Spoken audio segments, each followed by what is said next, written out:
When we think about the Byzantine Empire, we often picture beautiful churches with golden art, emperors wearing purple robes, and fancy ceremonies in marble buildings. But behind all this luxury, there are untold stories. Stories about young men who were far from home, and whose lives weren't about power or crowns, but about desire, survival, and being close to the emperor. If you're new here, subscribe now for more stories that reveal history's hidden truths, and tell me in the comments what you think of this life behind the palace walls, and where you're watching from tonight. In 10th century Constantinople, while Western Europe struggled with basic literacy, the Byzantine court maintained an elaborate system of male concubinage that would make modern political intrigue seem like child's play. These weren't mere slaves or servants. They were educated, influential, and often more powerful than generals or governors. Their stories have been deliberately obscured by embarrassed historians. But tonight, we're pulling back the purple curtains to reveal a world where teenage boys could topple empires with a whispered word, where castration was a pathway to power, and where the line between love and politics disappeared entirely.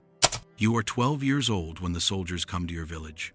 Your father, a minor Bulgarian noble, has lost his last battle against the expanding Byzantine forces. You watch from behind a wooden cart as armored men examine the survivors like livestock, their eyes lingering on faces, checking teeth, measuring shoulders. When they point at you, your mother's sob cuts through the morning air like a blade. But you don't understand yet that this moment will define everything that follows. The journey to Constantinople takes weeks, and you're chained with other boys your age. Some crying, others silent with shock. The Byzantine officer in charge, a eunuch named Stephanos, speaks to you in broken Bulgarian. Forget your old life. Palace is your world now.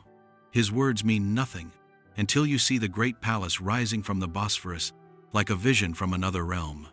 The walls stretch endlessly, golden domes catching sunlight, and you realize you're entering a place where gods might live. They strip you naked on your first day in the Chrysotraklinos, the golden reception hall where new acquisitions are evaluated. Dozens of hands examine every inch of your body. You're prodded, measured, your hair lifted to check for lice, your teeth inspected like a horse being purchased. The Praepositus Sacricubiculi, the chief eunuch who controls the imperial bedchamber, circles you slowly, his silk robes rustling. This one has potential, he murmurs in perfect Greek.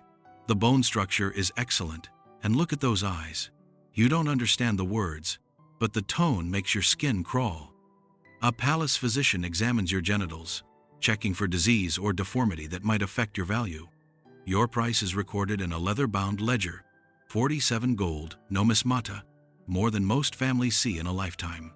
The castration happens on a Tuesday morning in late spring in the palace's medical wing. A series of rooms beneath the Magnora, hall equipped with bronze surgical instruments and recovery beds. You're given wine mixed with poppy extract until the world becomes soft and distant, but you still feel the bronze blade as it cuts away your manhood. The physician, a Syrian named Paulos, works quickly while assistants hold you down. This preserves your beauty and makes you valuable. He whispers as consciousness fades. Your severed parts are burned in a brazier according to palace custom. The recovery takes months in a windowless chamber where you're fed a carefully controlled diet of boiled chicken, honey, and imported Persian herbs to promote healing.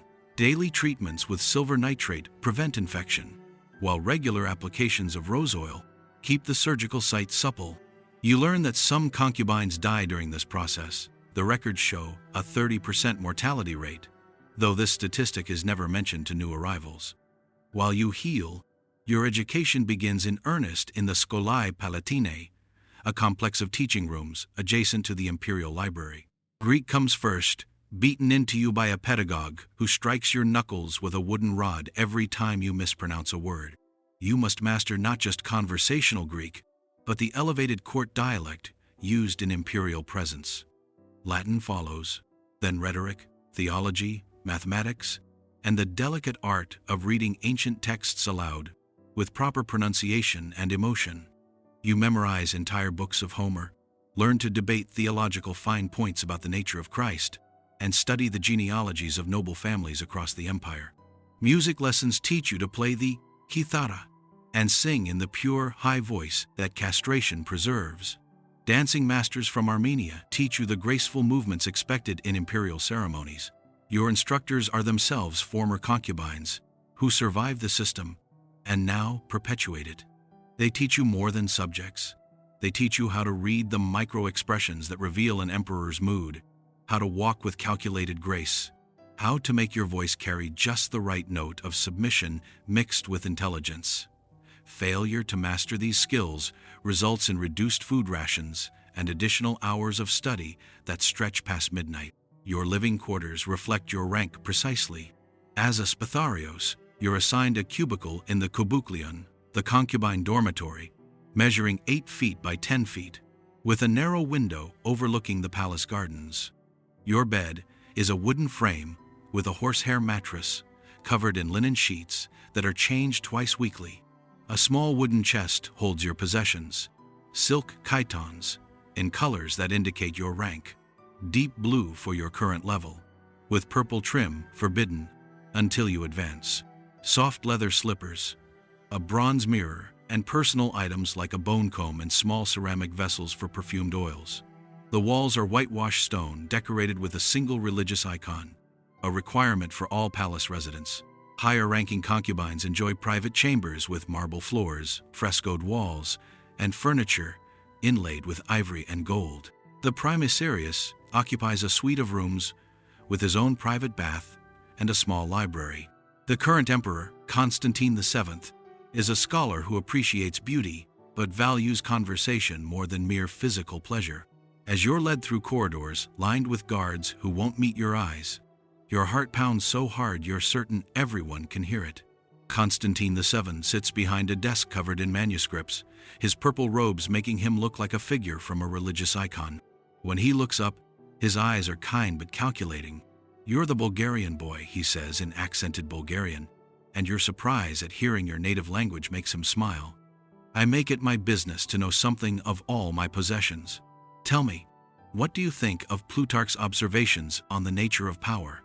The question catches you off guard, but you answer thoughtfully, drawing on your years of forced education. The emperor nods approvingly. "Good. Intelligence is rarer than beauty in this palace. You may approach." What follows is both more and less than you expected. The emperor is gentle, almost hesitant, as if he's also nervous about this encounter. He asks you to read aloud from a Greek text while he listens with closed eyes, your voice apparently soothing to him.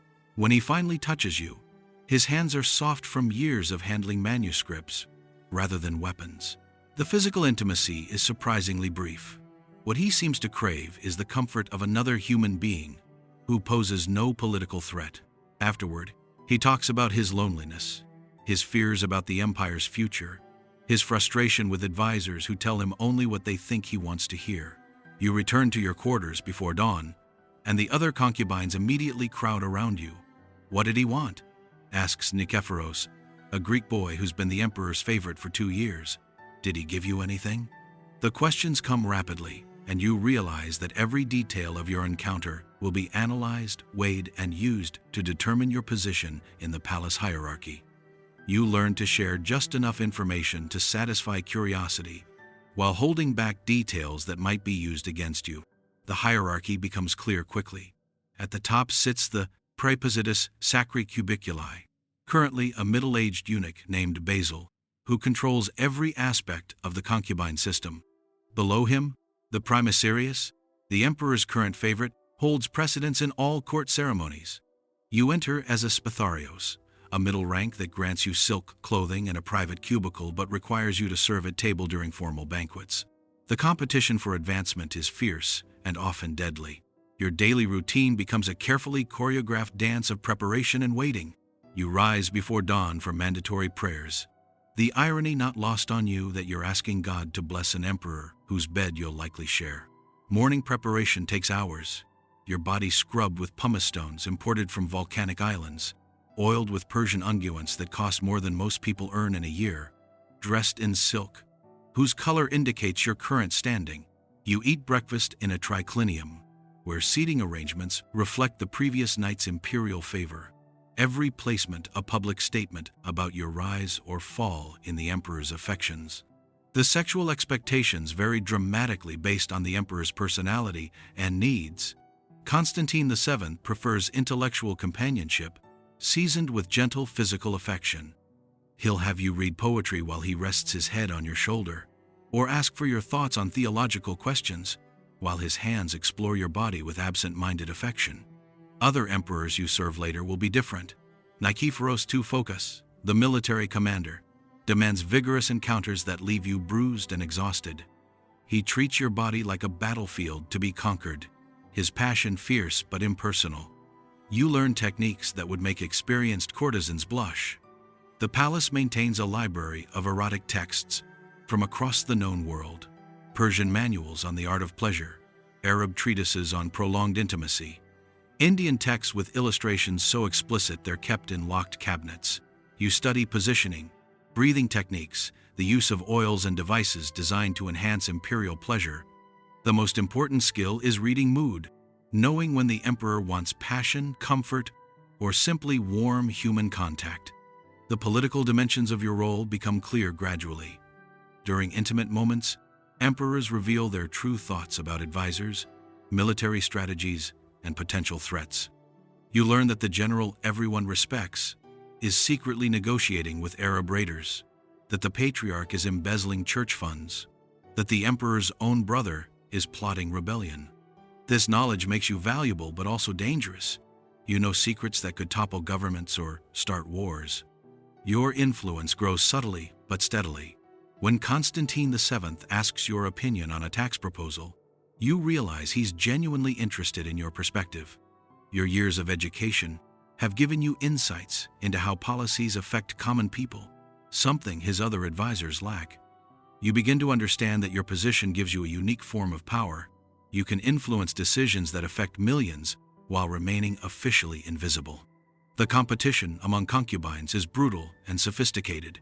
You form alliances based on shared regional origins or common enemies, but these relationships remain fundamentally unstable.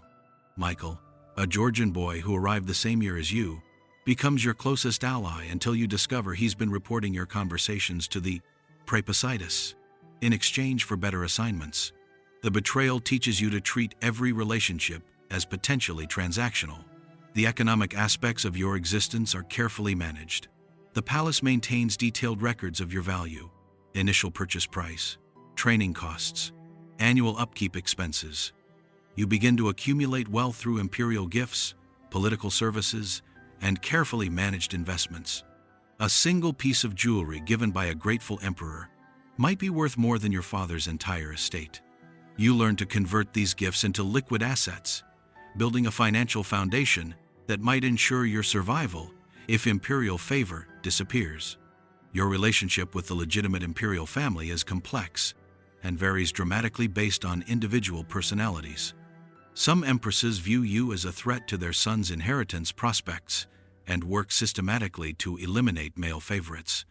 Others, particularly those from noble families with their own political bases, tolerate or even encourage their husbands' male relationships as a way of maintaining emotional distance while preserving their own influence. You learn to navigate these relationships carefully, showing appropriate deference while avoiding actions that might be interpreted as challenges to imperial legitimacy. The theological contradictions of your existence require constant navigation. While the Orthodox Church officially condemns homosexual relations, palace chaplains have developed elaborate justifications for imperial practices. You're theoretically a eunuch for the kingdom of heaven, your castration supposedly eliminating sexual sin even as you engage in prohibited acts. You attend multiple daily services, make substantial donations to monasteries, and cultivate relationships with influential clerics as spiritual insurance. The cognitive dissonance is profound, but you learn to compartmentalize religious belief and practical necessity. Your career trajectory follows predictable patterns as you mature.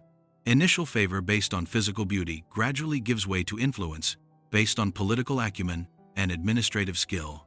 By your 20s, You're serving as an unofficial advisor on matters ranging from taxation to military strategy. Your unique position, intimate access to imperial thoughts, combined with education and intelligence, makes you invaluable in ways that transcend mere sexual service. The documentation of your existence appears in court histories, theological treatises, and administrative records, though always in coded language that obscures the reality of your daily life. Historians like Michael Sellos provide glimpses into the concubine networks of their era, while church records contain extensive discussions of the theological implications of imperial sexual practices. Your own voice rarely appears in these documents. You exist in the margins, your influence felt but your perspective largely unrecorded. Regional variations in concubine practices reflect the empire's diverse cultural influences. In Asia Minor, where Persian traditions remain strong, you often serve as a cultural interpreter, helping emperors understand local customs and negotiate with Eastern neighbors. Your linguistic skills and cultural knowledge make you valuable as a diplomatic intermediary, facilitating treaties and trade agreements that might otherwise be impossible. The decline of the male concubine system occurs gradually over several centuries, driven by changing religious attitudes, military pressures, and economic constraints. The Fourth Crusade's sack of Constantinople in 1204 disrupts traditional court structures, while the reduced territory and resources of the later empire make the elaborate concubine system increasingly expensive to maintain. By the 14th century, the practice has largely disappeared, replaced by less formal arrangements that avoid the theological and political complications of the earlier system. Your legacy extends far beyond the empire's borders, influencing similar practices in the Ottoman Empire, Mamluk Sultanate, and various Italian city-states. The administrative techniques developed for managing concubine networks are adapted for other forms of court organization, while the theological justifications create precedents for later discussions of sexuality and religious law. Your artistic and literary achievements, poetry, historical writing, and architectural patronage represent significant cultural contributions that outlast the political system that created you. As you age and your physical beauty fades, you face the inevitable transition that awaits all concubines. The fortunate ones manage to move into other roles, trusted advisors, provincial governors, or church officials. Others receive grants of land or money that allow them to retire with dignity. The worst fate is to fall from favor while still young, facing exile or imprisonment as the price of imperial displeasure.